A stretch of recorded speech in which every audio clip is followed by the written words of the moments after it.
Welcome back to our extension, week 4, well, week 4/5. This is being filmed in week 4, but I might join week...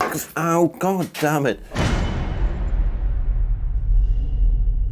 Hi folks, welcome back to our self-build extension project, where for the first time ever I am managing the build from start to finish myself.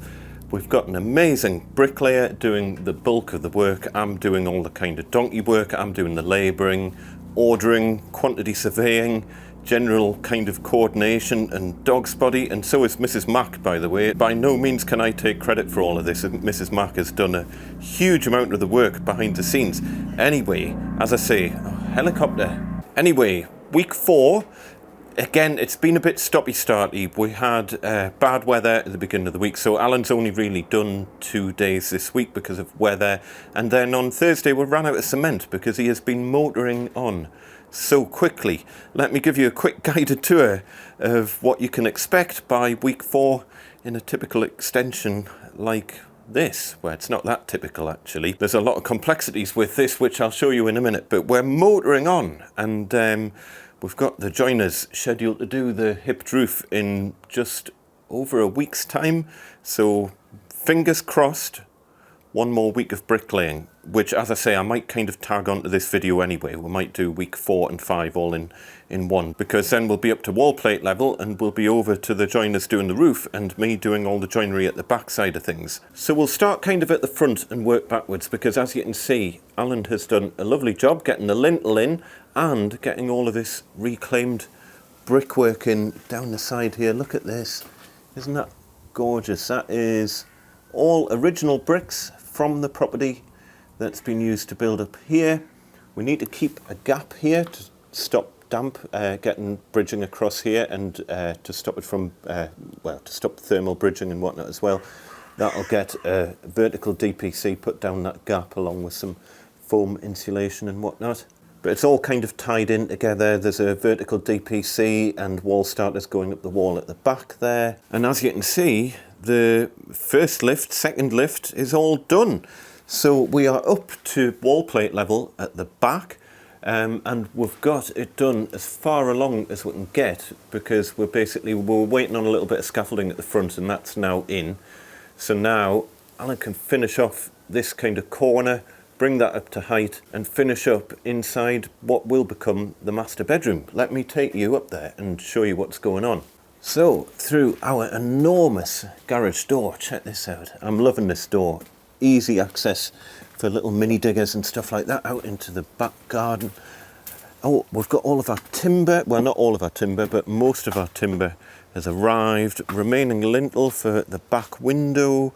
Yeah, as I say, we ran out of sand and cement, so we've got more turning up next week. I've been and bought some bags of sand as well.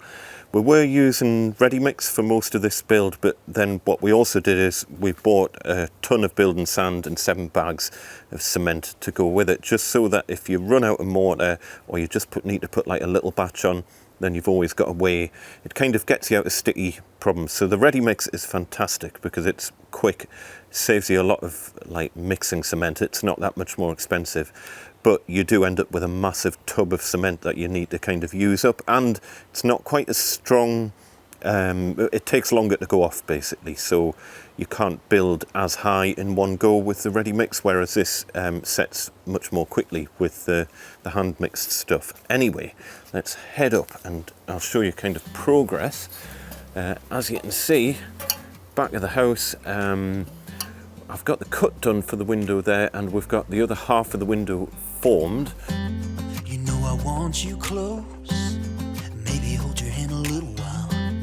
Somehow I know you're gonna be the girl that I'll end up calling my own. We ride around in style, sleeves rolled up, glasses on, and then you make that smile and my heart starts racing when I'm with you. When I'm with you.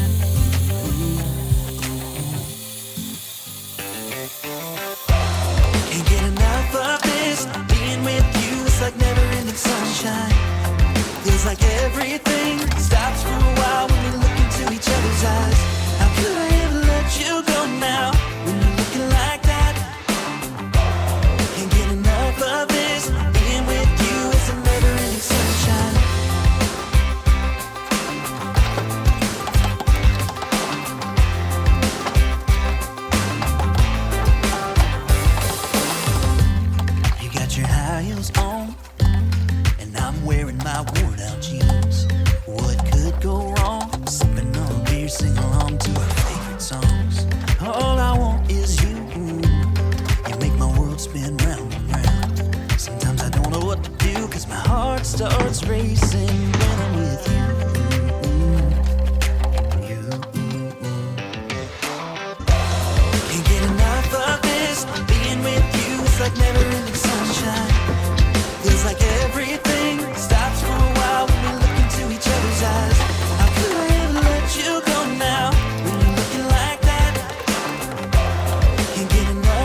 to get a little bit precarious. I should have gone up the front way, but live life on the edge.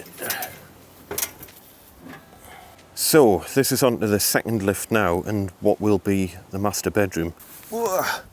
Turn you around so you can get a proper look of what's going on. So I have most of the outer skin of brickwork removed from the knock-through. That'll be the knock-through into our bedroom. This bit of wall we are definitely keeping because the steel needs to sit on top of it. At some point I need to tackle this window, but obviously because the window's in the outer leaf, I can't just take this wall out because it'll take the window with it, and then we'll have a gaping hole through to that bedroom. And there is some rain forecast for tomorrow. Other than that, it's going to be relatively dry after that, touch wood. So I'm going to just hold fire on taking this window out. I'm going to hold fire on taking the guttering down for the minute as well. But I've got all the soffits out. I think we've already talked about that. There's a rather big concrete lintel across the top there that needs to come out as well. But I think once we get this little section of roof out, we should just be able to lift that off. Hopefully. I'm not sure how heavy that's going to be. It'll probably be quite heavy. Obviously it's got a wall plate over the top of it at the minute, so we'll have to cut the wall plate out. But bearing in mind all the rafters, so the jack rafters running up here are all coming out. And then, as I say, this is the hip that the joiners are going to have to join into to make the new section of hip roof on the back. So Alan was working here late, well into, well, it was proper pitch black by the time he left, and we had to have lights on and everything. So things are pretty much as we left it last night. So I'm going to do a bit of a tidy up here, get things all kind of neat, ready for starting back next week. I might try and get some more of this brickwork out around the side here. All of this needs to come out, but obviously once this corner comes out, the hip isn't going to be supported anymore. But what I have done, you can't really see it, but I have fitted the support inside the house, if you can see. But there's a support beam going all the way from the floor up to the hip to support it. So technically, when we take this section of wall out the side, the hip shouldn't go anywhere. But at the same time, I think I would rather get the tiles stripped off the end of the hip before doing that, just to take a little bit of weight off the roof. That's going to be a lot of weight going down that one. It's 100 by 100 or 250 by 100 screwed together, so it'll be a lot of weight going down that. So I think I just want to get it stripped back as far as I can, but not completely stripped back, so that next week, once Alan's here and we're ready to put the lintel in, that'll go across the top here, and then we've got the steel to go over the top of that, and the steel can't go in until we've built up the wall at that side, and we can't do that until we take the rafters out. So there's all sorts of things that are going to have to happen at the same time. But you can literally look, you can see right through into the bedroom. I can't quite fit the camera through that gap, but you're looking at the bedroom ceiling in there. As you can see, I've already taken the ceiling down. I want to get this last little bit of soffit out as well, just so that we can see the hip and just double check exactly where it's sitting on the wall plate. So if I can get this down, maybe get a little bit more of this brickwork out the side here, do a bit of a tidy up the top here, never head through on this little platform here. Then this is the window that needs to come out. So I've already done the cut. I've done the cut up there, and these bricks literally should just happily come out. I've done another cut up this side as well. And as I say, we'll just leave this pillar for the minute, just until we're ready to kind of put the lintel in, and once I've got a little bit of the roof stripped away. The other thing that I need to do as well is the lintel is going to be sitting right across the top of here where this vent was. So I need to get this vent bricked up, because at the minute there's only this little bit for the lintel to sit on, and that's no good. So this needs to be bricked up, and then we're motoring to get this window formed, and then we can get the wall plate in. We are at wall plate height. With any luck, we'll sit the wall plate on there, bed it in, and we should, fingers crossed, match up to the wall plate over on the original house. And we have measured it, we've had the laser out, we've checked it, but until we actually get the roof off this section, that is going to be kind of the final check of what's going on. So hopefully it'll all work out. Let's do some tidying up.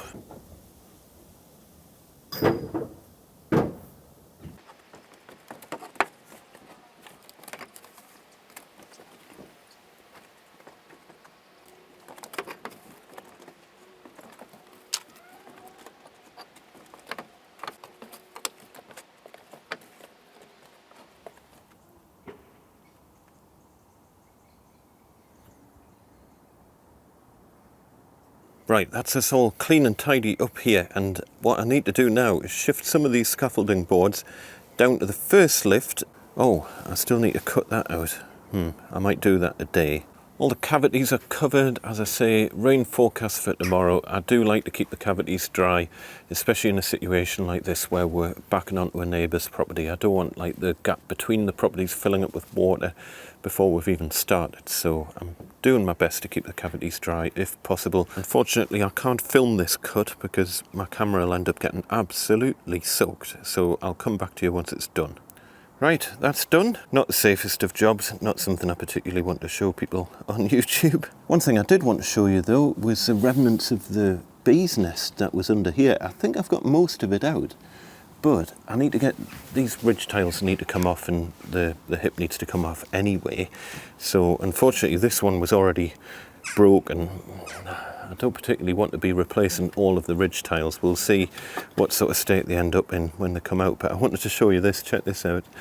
Under here, I guess this is one of the routes where the bees and whatnot have been getting in through, but look at this. Wow, that's a lot of stuff.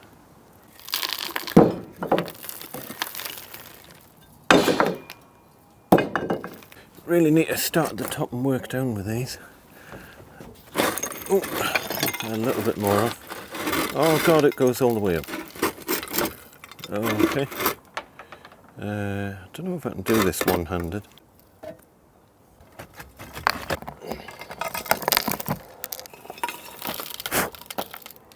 Whoa, that's mad. Check that out. That can't be just, that's, what's that from? Who would build a nest like this?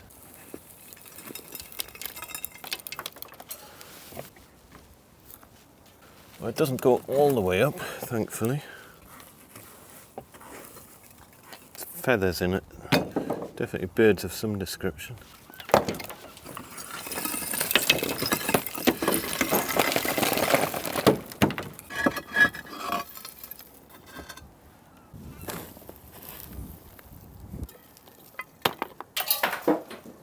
I guess that's the hole that we're getting through. Amazingly, the timbers are all absolutely fine.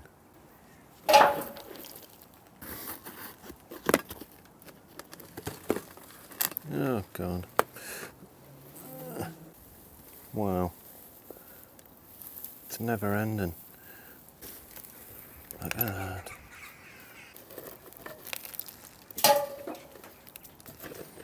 There's a hip under here somewhere. Amazingly, everything's alright really, I think. Needs a proper clean out, but the hip's okay.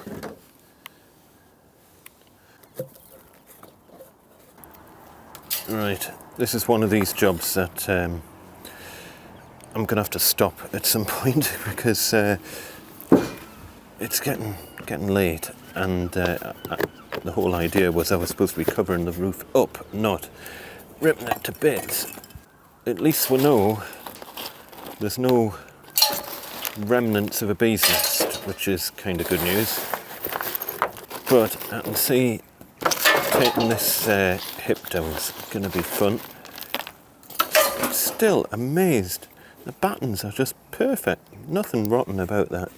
Absolutely mint condition, considering it's 100 years old and had a bee's nest and a family of birds living in it by the looks of it, but not too bad, not too bad.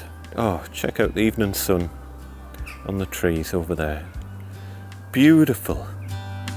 Say you think about me because I'm starting to doubt we will find a way back to each other when you're on the other side of the world. I'm here and I'm waiting, but I know I can't say that we didn't end it for good reason. Still I'm hoping we'll be meeting soon. Everybody needs some time to figure themselves out, but I want you close and I still have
should be more obvious once I get this corner out, but as long as I've got most of the cut. Yeah, I'm thinking your red line goes further down than that course of bricks. Think so? Ears, eyes. Right, you got your ears? No.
And I think we're going to have to leave it there for this episode, because things have been motoring on at such a rate of knots that I just cannot keep up on the filming.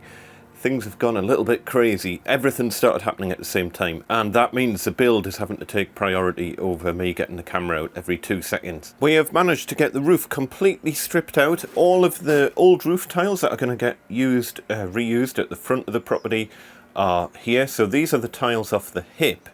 But so that we've got perfectly matching tiles, the tiles off the hip are going to get used on the front.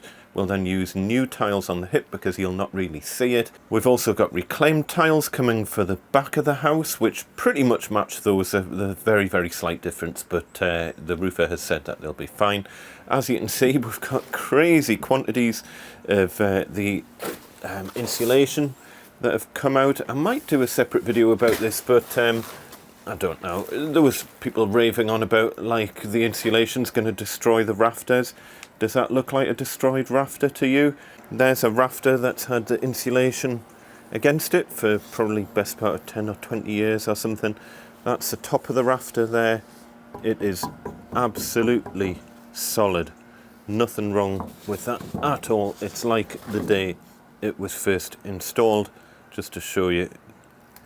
So far I am lacking any evidence that spray foam damages roofs. I know it's a contentious topic, but it's used extensively around the world.